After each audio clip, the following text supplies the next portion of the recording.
সদ্য Asia cup জয়ী রিঙ্কু সিং দেশে ফিরেই মাফিয়া চক্রের টার্গেটে পড়েছেন।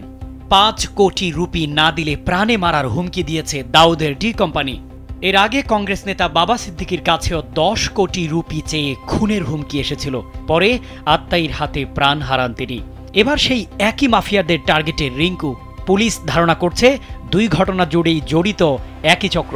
ফেব্রুয়ারি থেকে এপ্রিল ৩ বার টাকা চাওয়া হয় রিঙ্কুর ম্যানেজারকে পাঠানো ইমেইলে। হুমকিদাতারা নিজেদের ডি কোম্পানির সদস্য বলেই দাবি করে। ওয়ালটন এখন দেশের সীমানা পেরিয়ে পৌঁছে গিয়েছে ৫০টিরও বেশি দেশে।